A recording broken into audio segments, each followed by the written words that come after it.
Alpha Lima Whiskey 301 Santo Domingo coming. Un Boeing 757 transportant 189 voyageurs disparaît des radars. 301 On retrouve rapidement l'épave de l'avion dans la mer. Malheureusement, on ne compte aucun survivant pour apporter les faits. Cette tragédie est le premier accident majeur d'un Boeing 757. Les débris de l'avion ne fournissent pas d'indices aux enquêteurs. Seule la boîte noire pourra dévoiler ce qui s'est passé. Et le contenu de l'enregistrement est déconcertant. 301 Santo Domingo coming please. My airspeed indicator's not working. What's happening? La défaillance d'un seul instrument de bord aurait-elle pu causer l'écrasement d'un des avions les plus sophistiqués de l'industrie?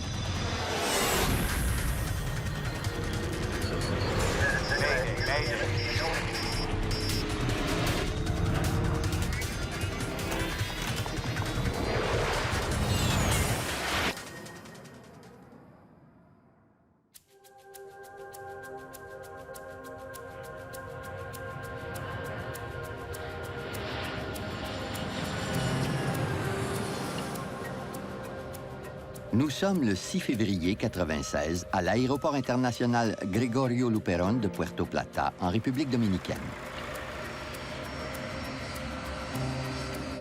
Cette petite île des Caraïbes est très fréquentée durant l'hiver.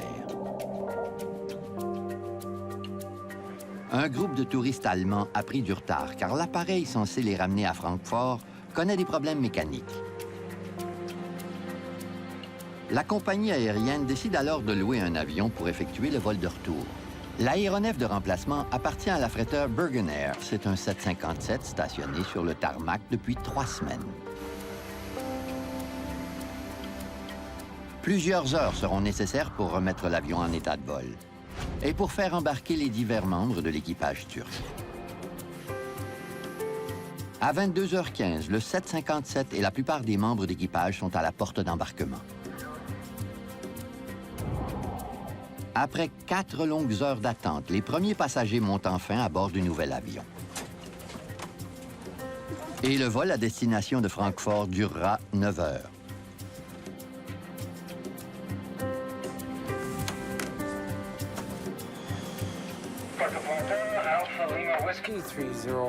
Peu après 22h30, le vol 301 de Bergen Air est autorisé à quitter la porte d'embarquement.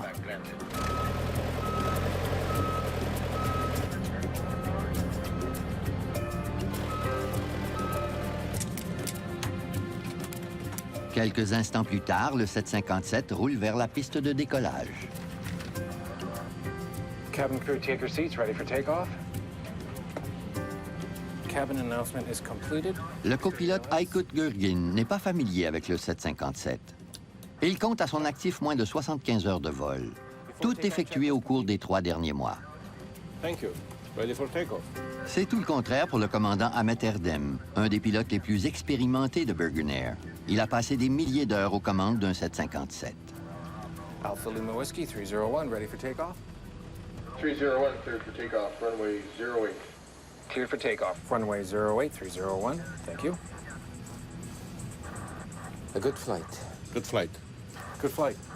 Cette nuit-là, Molish Evrenesoglu joue le rôle du pilote de relève. Tout comme son collègue Gergin, il a moins de 3 mois d'expérience de vol à bord d'un 757.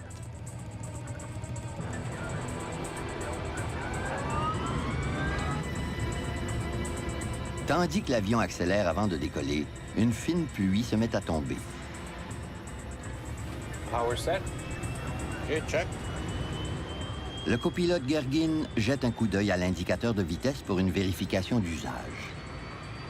Le copilote a signalé une vitesse de 80 nœuds tandis que l'avion accélérait pour atteindre la vitesse de décollage. 80 knots. Check. The captain. En théorie, le commandant doit vérifier si son anémomètre affiche la même vitesse. My airspeed indicator's not working. La vitesse indiquée du commandant devrait être la même que celle de son copilote. 120. Mais les deux relevés ne concordent pas. Is yours working? Yes, sir. You tell me. Le commandant Erdem demande au copilote de lui indiquer le moment où l'avion atteindra sa vitesse de décollage. V1. À 150 nœuds, l'avion a atteint la vitesse de décision, le point de non-retour. Rotate. Le commandant doit tirer le levier de commande pour faire décoller l'avion. Positive climb, gear up. Positive climb. Gear is up.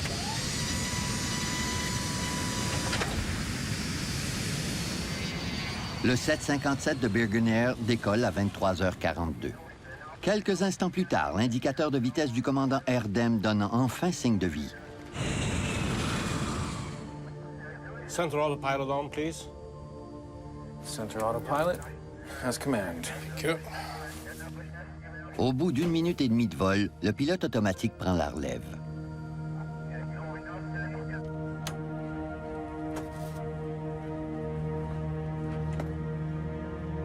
Les ordinateurs de bord feront maintenant tous les calculs nécessaires pour permettre au 757 de prendre de l'altitude en toute sécurité. Mais quelques secondes plus tard, un des ordinateurs signale un problème. Rudder ratio. Mach airspeed. 2 alarmes différentes signalent au pilote que l'avion vole trop rapidement. Yes, trim. Mais l'anémomètre du copilote affiche une vitesse d'ascension normale de 220 nœuds. Something's wrong here.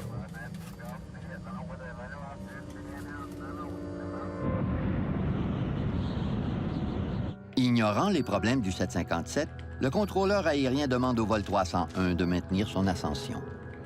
Alpha Lima Whiskey 301, report Pokek. Okay, 280, I'll call you over Pokek. 301. Okay, there's something crazy. Do you see it? La situation se complique dans le poste de pilotage. L'anémomètre du copilote indique que l'avion vole beaucoup trop lentement.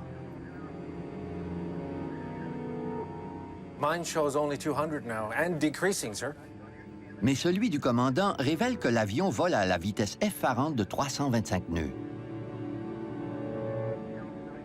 Both of them are wrong. What can we do? Let's check the circuit breakers. Yes, sir.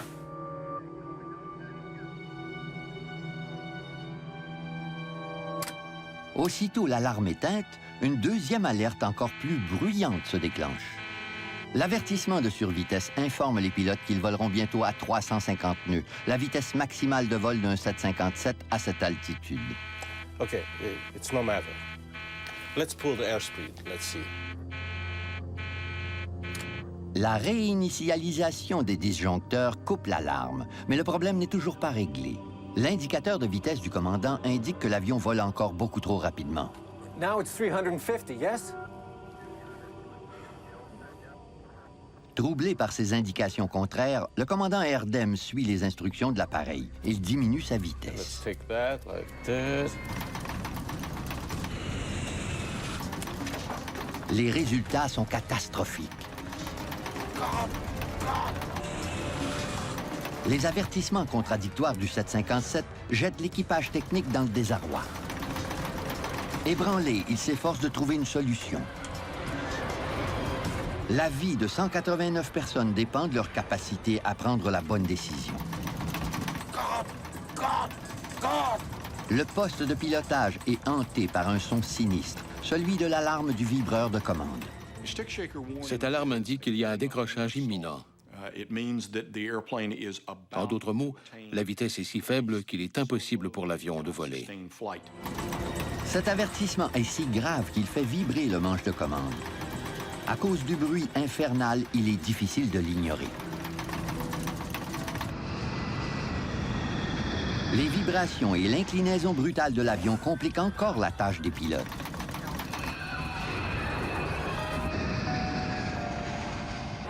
Et un autre problème survient. ADI! L'indicateur directeur d'assiette comporte un cadran rond, dont la partie supérieure est bleue et l'autre brune. Il affiche le tangage, mais aussi le roulis de l'avion. Sur l'instrument, le bleu représente le ciel. Plus il est bleu, plus l'ascension sera éprouvante. Il indique maintenant que le nez de l'avion est dangereusement pointé vers le haut. Soudain, à plus de 2000 mètres au-dessus de l'océan, l'avion s'incline brusquement vers la droite et commence à plonger. Le commandant lutte désespérément pour faire remonter le 757. Nose down. Il lui reste très peu de temps pour maîtriser son avion de 100 tonnes et éviter un décrochage mortel. Les deux pilotes moins expérimentés offrent des suggestions. Thrust. AVI. Not climbing. What am I to do? You can level off. Our altitude's okay. Mais l'avion perd rapidement de l'altitude. Okay, 5,000 feet. Le commandant Erdem tente de piloter un avion qui est devenu pratiquement incontrôlable. Plus levers, fast!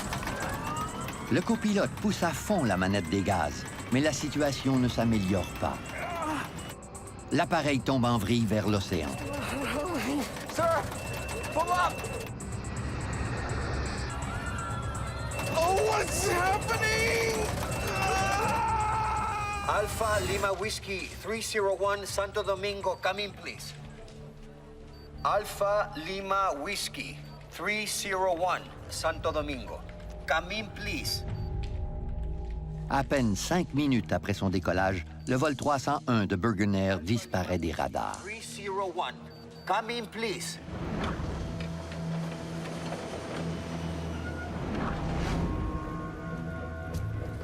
La marine dominicaine entame des recherches pour retrouver l'avion.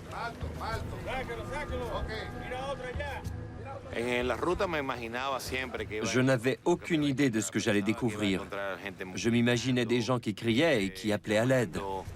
Les équipes de secours font une découverte inattendue. Une forte odeur de carburant a envahi les lieux de l'accident et des débris flottent à la surface de l'eau. J'ai compris que personne n'avait survécu. Il n'y avait pas de cadavres ni de survivants sur les lieux. Je me suis donc dit que l'avion s'était désintégré au point d'impact. C'est maintenant au Bureau des enquêtes sur la sécurité aérienne de la République dominicaine d'expliquer les causes de cette tragédie. Le Conseil national de la sécurité des transports des États-Unis accepte de collaborer à l'enquête. Un enquêteur du NTSB se rend à Puerto Plata. On a réalisé qu'une coopération internationale était nécessaire pour éclaircir les causes de l'accident. Robert McIntosh collaborera également à l'enquête à partir des bureaux du NTSB de Washington. Cette tragédie représentait le premier accident majeur d'un Boeing 757. Il était donc urgent d'agir, car ce type d'aéronef allait joindre la flotte de nombreuses compagnies aériennes aux États-Unis et dans le reste du monde et effectuer un grand nombre de vols commerciaux. Les boîtes noires étaient absolument nécessaires pour connaître les causes de l'accident. Comme tous les avions de ligne, le Boeing 757 est équipé d'un enregistreur de conversation de poste de pilotage et d'un enregistreur de données qui enregistre une foule de détails techniques pendant le vol.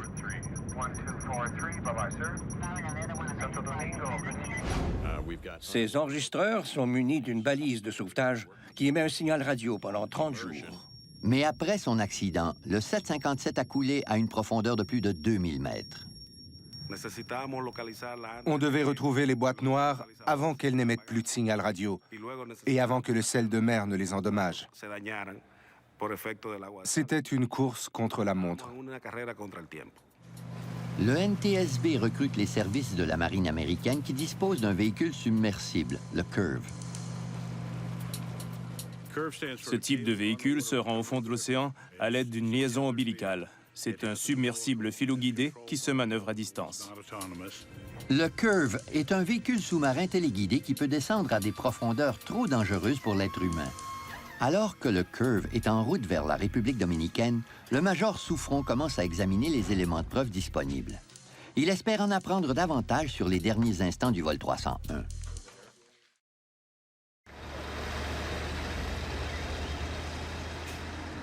Tous les débris du vol 301 de Burger Air sont expédiés à une base militaire dominicaine où ils seront examinés.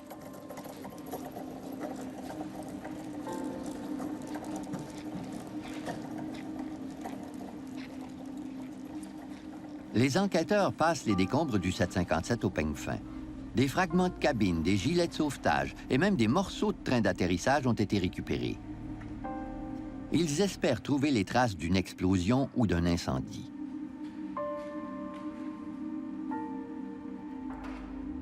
Les enquêteurs inspectent également les gilets de sauvetage pour vérifier s'ils se sont gonflés, ce qui prouverait que les passagers savaient que leur avion était sur le point de s'écraser. Les cordons de certains gilets de sauvetage sont déliés, mais les enquêteurs jugent que l'impact violent du 757 pourrait en être responsable. Le choc a été si brutal que certaines boîtes de conserve ont été comprimées en plaquettes de métal.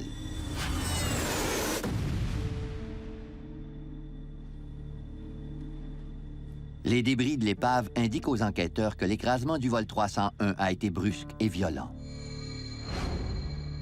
Mais rien ne prouve qu'il y a eu une explosion à bord. Le major Souffron suggère que la mise en service du 757, effectuée à la dernière minute, aurait pu provoquer l'accident mortel. Manuel Souffron. Ah, hi. I'd like to see some records of the Bregener plane. Oh, they're right here.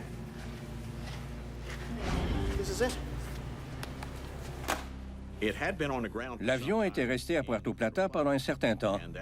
Et le fait qu'une compagnie aérienne ait laissé un appareil croupir là-bas nous a intrigués.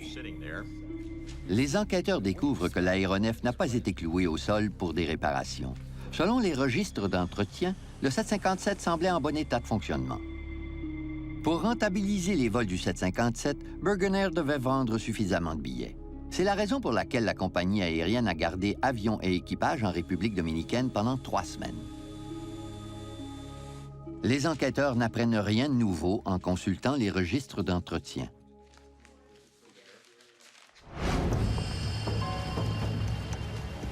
Entre-temps, le submersible arrive enfin au port de Puerto Plata. Le 28 février 1996, plus de 3 semaines après la catastrophe, l'engin descend dans les profondeurs de l'océan pour chercher les restes du vol 301.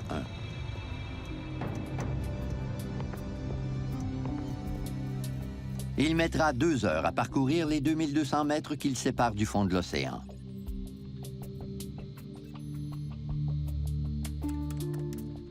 Arrivé à destination, le véhicule sous-marin renvoie des images de l'épave à la surface. La cabine de pilotage était plus ou moins en position verticale, mais on voyait surtout le nez de l'avion. Il était d'ailleurs en très mauvais état. Les indices qui permettraient d'élucider le mystère entourant cette tragédie aérienne se cachent parmi les débris tordus de l'appareil. Les boîtes noires du 757 constituent la priorité des enquêteurs. Rapidement, des ultrasons émis par l'une des bouées acoustiques sont captés par le submersible.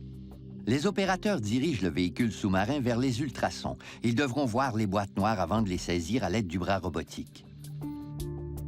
La première boîte noire est retrouvée en l'espace de 90 minutes. La première boîte noire était dans un endroit dégagé. L'équipe de sauvetage a donc pu la voir et la récupérer. Après l'avoir saisie, ils ont bloqué le bras robotique en position verticale afin qu'il ne l'échappe pas. Malgré les ultrasons, 2 heures plus tard, les caméras n'ont toujours pas aperçu la deuxième boîte noire. Les opérateurs savaient qu'elle n'était pas très loin. Ils ont dirigé la caméra vers un amas de débris, mais elle ne leur envoyait aucune image pertinente. Ils ont donc décidé de soulever les décombres, ce qui leur a permis de retrouver la deuxième boîte noire.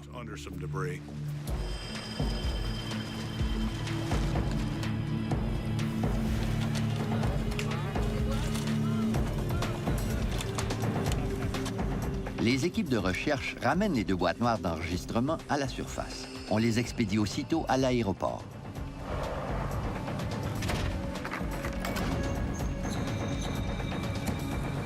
Quelques heures plus tard, les boîtes noires arrivent au laboratoire du NTSB à Washington. Les techniciens retirent des boîtes les données inestimables qu'elles contiennent. Et les enquêteurs espèrent que ces informations leur permettront de connaître les circonstances de cette catastrophe. Ils vont bientôt découvrir de sérieux problèmes de communication entre un pilote chevronné et son avion. Les techniciens ont d'abord inspecté l'enregistreur des données de vol. Il contenait des informations précieuses pour l'équipe d'enquête. Des trajectoires, l'état des moteurs, les vitesses indiquées, etc. Bref, tout ce qui pouvait nous aider à comprendre pourquoi l'avion avait ralenti, puis abandonné ses paramètres de vol contrôlés pour s'abîmer dans l'océan. Ah, that's great. That shows us all we need to see for now. So it's all the flight data recording. It's on a timeline. Top is the pitch. We've got the airspeed. Les enquêteurs remarquent aussitôt un aspect inhabituel du plan de vol. 15 degrees pitch, nose up. Seems high. It's almost the maximum. And then it stays that way. L'avion a entamé son ascension normalement.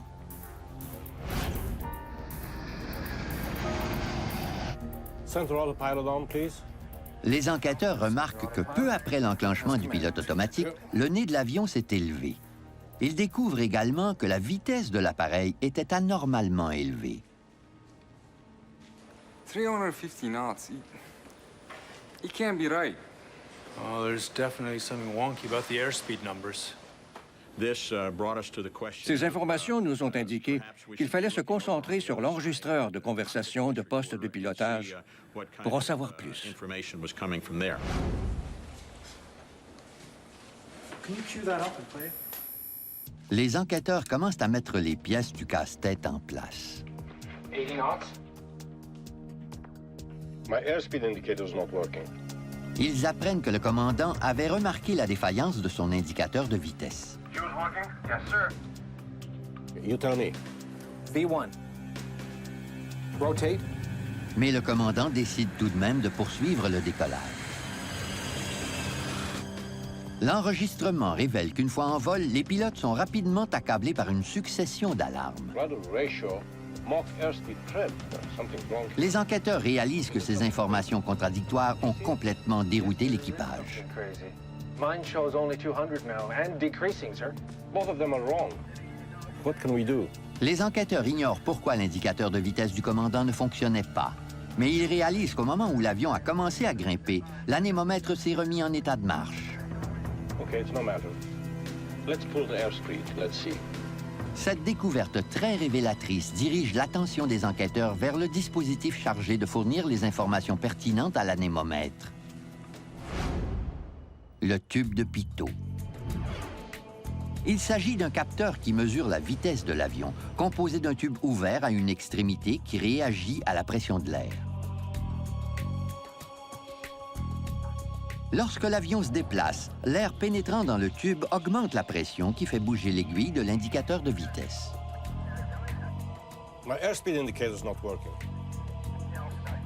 Si le tube de pitot est obstrué, les informations qu'il envoie à l'indicateur de vitesse peuvent être erronées. Ce type de défectuosité a déjà provoqué de terribles accidents. En 1982, peu après le décollage, un Boeing 737 s'est écrasé à Washington. La glace avait bouché ces tubes de pitot.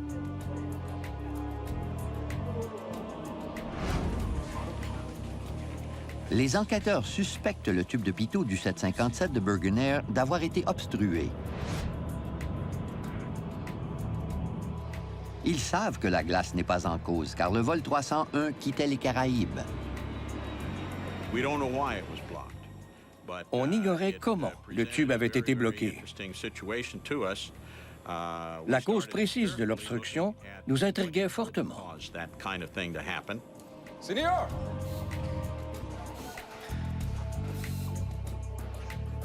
Le major Souffron a échafaudé une théorie. Il questionne de nouveau le mécanicien du 757. Señor Souffron. We are done with this, thank you. I'd like to ask you some more questions. L'enquêteur dominicain croit que durant la maintenance, le mécanicien a pu laisser du ruban adhésif sur les tubes de pitot. Une telle négligence aurait pu causer la catastrophe aérienne. Was there maybe a piece of tape was left on accidentally? No, sir. They didn't have to be taped. We never did anything with the pitos. Did you put the pitot covers back on them when the maintenance was finished? It didn't have any covers with it. We didn't take any off, and we didn't put any on.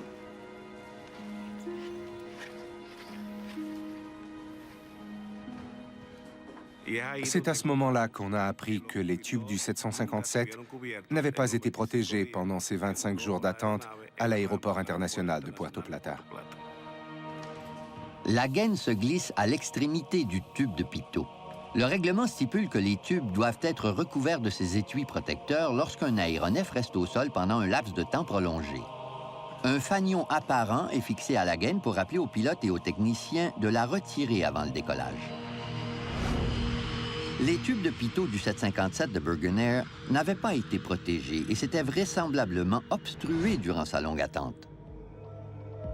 Mais comment ce problème technique avait-il pu causer l'écrasement d'un avion de ligne ultramoderne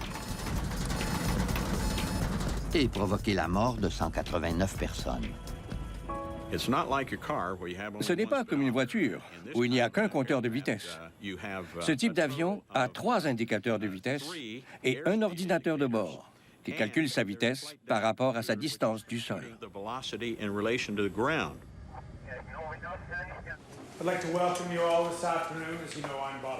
À partir des informations des boîtes noires, le NTSB prépare une reconstitution des événements du décollage au dernier moment du vol 301. This is the indicator. The captain actually realized that his speed indicator was not working. Is yours working? Yes, sir. Mais les enquêteurs se demandent encore comment la défaillance de l'indicateur de vitesse a pu causer une telle catastrophe. He realized it at a time when he could have aborted. He could have turned back, but he chose to continue. Les enquêteurs analysent les faits et gestes du commandant et découvrent qu'il a laissé une légère erreur s'aggraver et le conduire à sa perte. Rotate.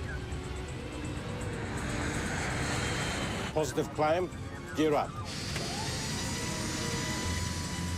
Quelques instants après le décollage, l'indicateur de vitesse du commandant semble s'être remis en marche. That means it's at odds. Mais les enquêteurs ont plutôt l'impression que l'instrument a réagi à la nouvelle altitude. Fine thrust.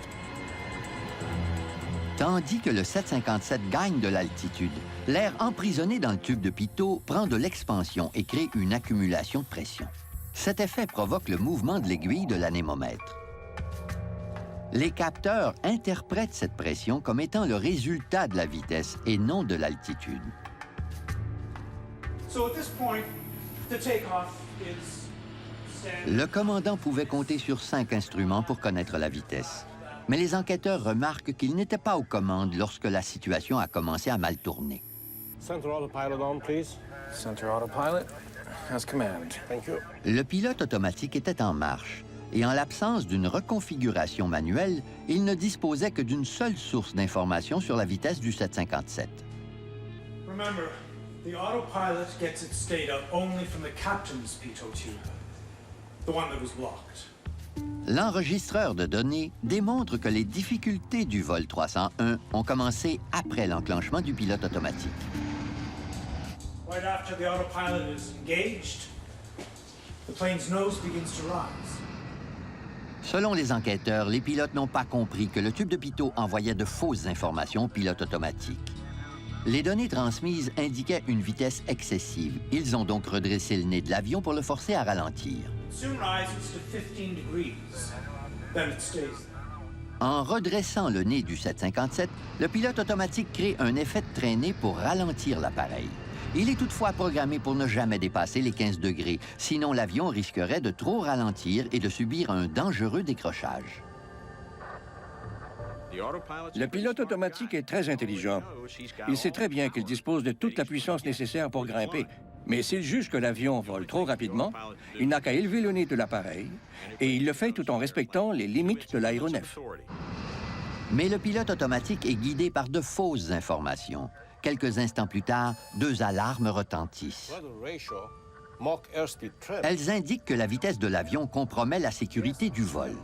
À ce moment-là, le pilote automatique a déclenché de nombreuses alarmes, dont le débattement de la direction. Okay, there's something crazy here. Do you see it? Yes, there is something crazy. Mine shows only 200 now and decreasing, sir. Both of them are wrong. Les enquêteurs constatent que le commandant Erdem avait malheureusement jugé que les 2 indicateurs de vitesse étaient défaillants. En fait, l'anémomètre du copilote fonctionnait normalement. L'avion volait beaucoup trop lentement. What can we do? Captain Erdem no longer knows which instruments to trust. Let's check the circuit breakers. Quand les voyants avertisseurs se sont allumés, ils ont décidé de faire sauter certains disjoncteurs. C'était une décision assez bizarre. Cette manœuvre coupe simplement l'alarme. Mais l'aiguille a continué sa course sur le cadran, jusqu'à ce que l'alarme de survitesse soit activée. Cet avertissement poussera le commandant Erdem à prendre une décision catastrophique.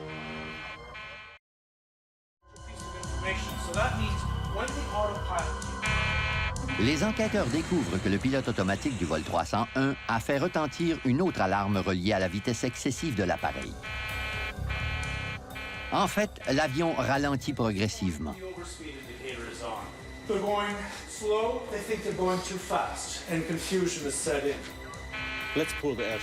Ce sera la pire décision du commandant Erdem.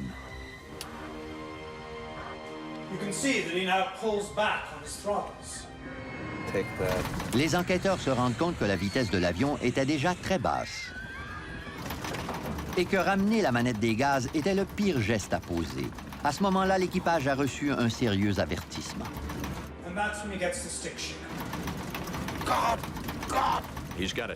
C'est dans ces moments critiques que les commandes s'agitent pour signaler au pilote qu'il doit rabaisser le nez de l'avion.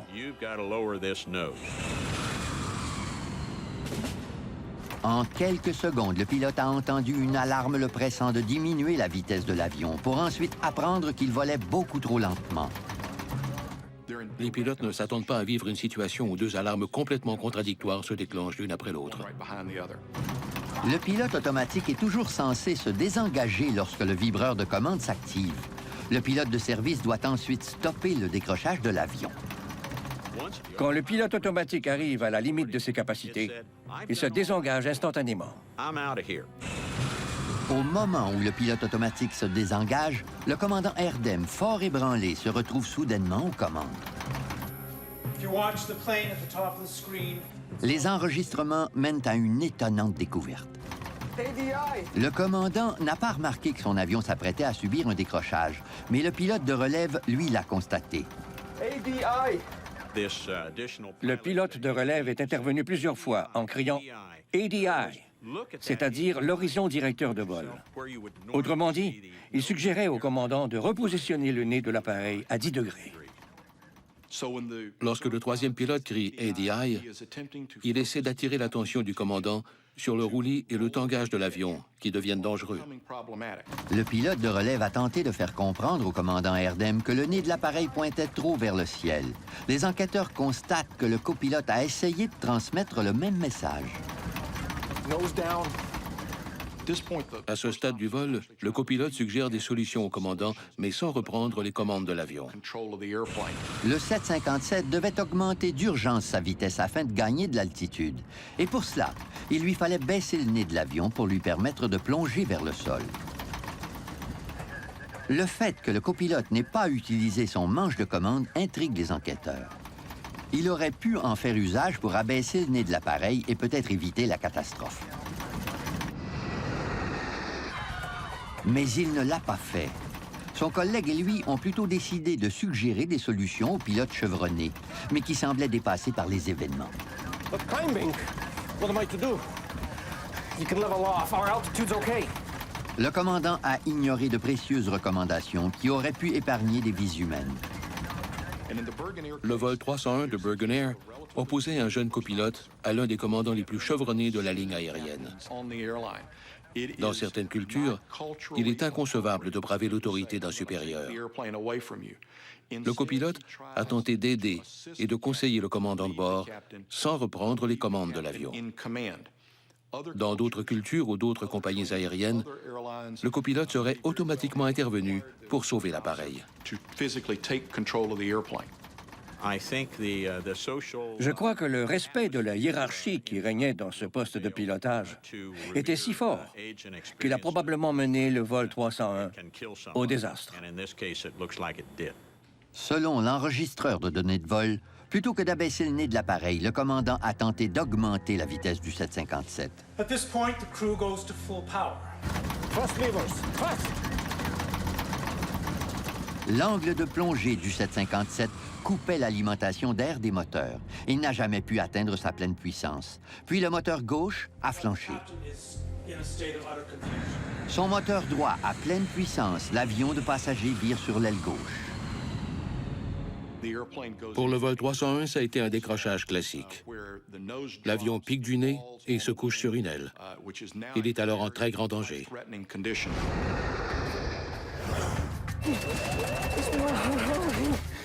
Sir, pull up! What's happening? Oh, what's happening?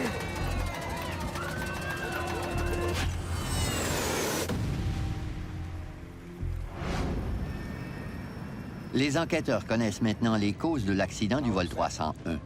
Mais ils ne comprennent toujours pas pourquoi les pilotes n'ont pas avorté le décollage. 80 knots. My airspeed indicator's not working. À 80 nœuds, les pilotes doivent stopper le décollage si leurs instruments de bord ne concordent pas. V1. Les enquêteurs ne comprennent pas pourquoi le pilote a décollé en sachant que ses instruments de bord étaient défectueux. Si un des instruments de bord joue mal son rôle, peu importe lequel, les pilotes doivent interrompre le décollage à 80 nœuds. Les enquêteurs de Puerto Plata tentent de découvrir des indices qui expliqueraient pourquoi le commandant Erdem n'a pas annulé le décollage. En raison de la pluie, le pilote craignait peut-être de ne pas pouvoir arrêter son avion à temps.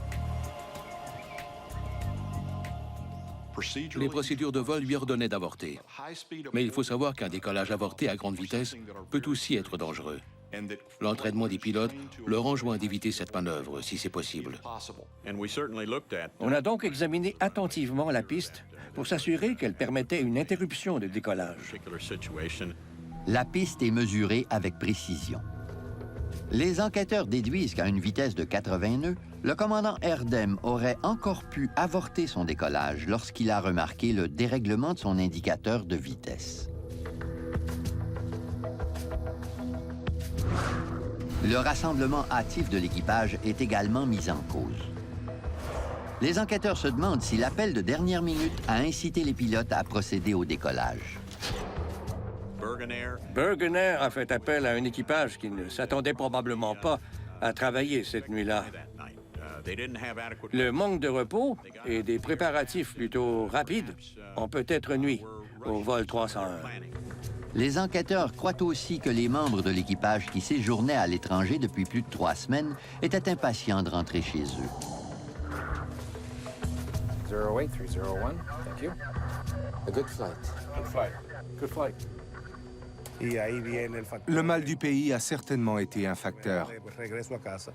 Les pilotes ont ignoré des problèmes mineurs afin de revenir rapidement chez eux. Les enquêteurs ne connaîtront jamais les pensées du commandant Erdem au moment où il a décidé de poursuivre le décollage. Rotate.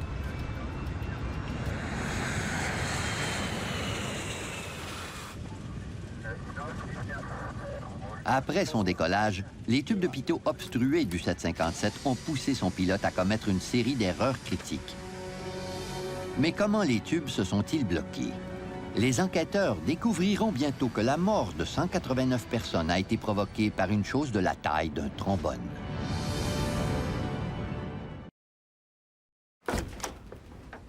Les enquêteurs savent maintenant qu'un tube de pitot obstrué a déclenché une série d'alarmes contradictoires qui ont déconcerté le commandant du vol 301.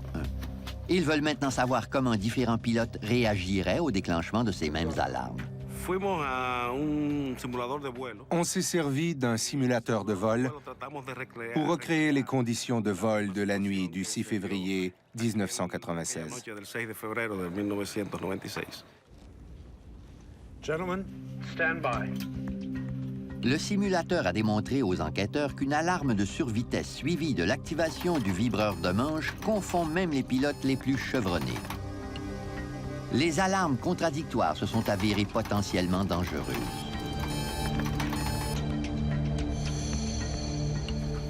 When the stick shaker activated, it was very unnerving. It's really overwhelming. Ce test m'a indiqué que l'alarme de survitesse associée à l'activation du vibreur de manche est une expérience extrêmement stressante pour un pilote d'avion de ligne. À la suite de ces événements, la FAA a émis une directive pour que les entraînements sur simulateur comportent dorénavant un exercice de tube de pitot bloqué. Les pilotes du vol 301 ont fait face à des alarmes incessantes qui leur compliquaient progressivement la tâche. De nombreux voyants ont dû s'allumer. Le commandant de bord s'est trouvé dans une situation qui s'est rapidement détériorée. Une pression énorme reposait sur ses épaules en tant que pilote du 757. La FAA demande alors à Boeing de modifier certaines alarmes de bord.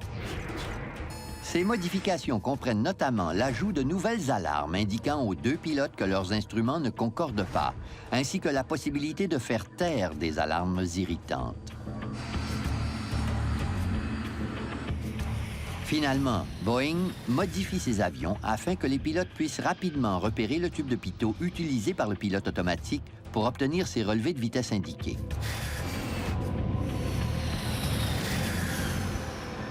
Au total, plus de 14 000 Boeing dispersés dans le monde entier sont affectés par les nouvelles directives. Mais une dernière question demeure sans réponse. Comment le tube de pitot s'est-il obstrué?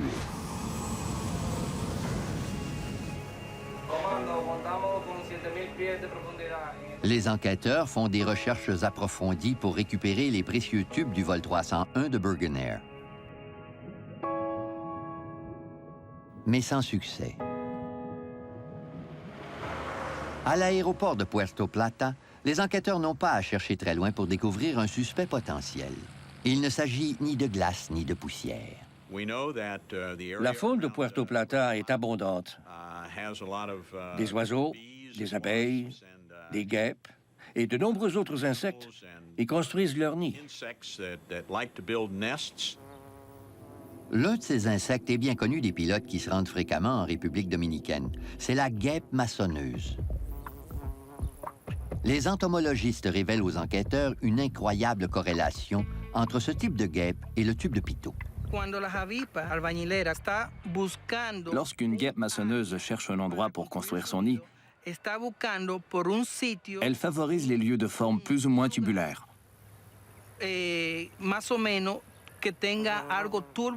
Ces insectes font leur nid à l'aide d'une pâte qui se condense et se durcit une fois séchée.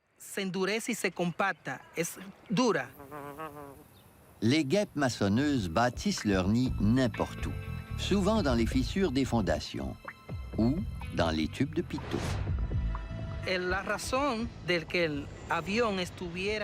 Un stationnement de 25 jours leur donnerait bien assez de temps pour construire un nid dans un tube de pitot. Les enquêteurs en arrivent donc à la conclusion que des guêpes maçonneuses ont obstrué le dispositif, qui aurait ensuite transmis de fausses données à l'indicateur de vitesse du commandant Erdem. Durant tout ce temps, les tubes de pitot n'ont jamais été protégés. Des insectes, comme la guêpe maçonneuse, ont pu en profiter pour se loger à l'intérieur. Les enquêteurs ont finalement obtenu leur réponse. Le 6 février 1996, un minuscule insecte a provoqué une série d'erreurs qui ont fini par causer l'écrasement d'un avion de passagers et transformer le design de l'avion de ligne le plus apprécié de la planète.